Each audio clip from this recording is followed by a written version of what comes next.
ఎబ్బేదని పేరు పెట్టాడు. ఎబ్బేలు అంటే అర్థము వేదన. ఏంటండి వేదన అంటే? ఎప్పుడంటే మనకి వేదన అనే మాట ఎప్పుడంటారు మీరు? మీ పిల్లలు మీ మాట వినకపోతే నన్ను చాలా వేదన పెడుతున్నాడు వీడు అంటారు. అంటే నీ యొక్క హృదయం పోషిస్తున్నాడు, నీ హృదయం వేదన కలిగి ఉందంటే నీ హృదయం బాధ అధికం అవటము, దాన్ని వేదన అంటారు. ఇంకెప్పుడు విడవకుండా నీ హృదయం బాధని వేదన అంటారు. అటువంటి యాతన కలిగించేవాడు ఎబ్బేలు. ఈ ఎబ్బేలు వేదన కలిగించేవాడు, వేదన పుత్రుడు అని పేరు పెట్టారు.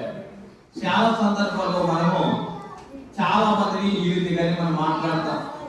అలాంటి ఎవరండి అంటే వాడు చాలా చెడ్డవాడండి, చాలా దుర్మార్గుడండి, భయంకరమైన పరిస్థితి కలిగిన వాడండి అని మనము చెబుతూ ఉంటాం.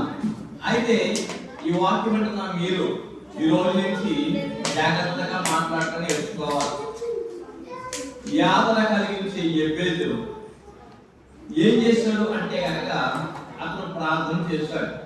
అంటే దీని అర్థము ఒకప్పుడు బాధ పెట్టే నీ కుమారుడు కానీ వేదన పెట్టే నీ కుటుంబస్తులు కానీ దేవుడి దగ్గరికి వచ్చి ప్రార్థిస్తే వారే మనకి ఆస్వాదకరంగా దేవుడు మారుస్తాడు.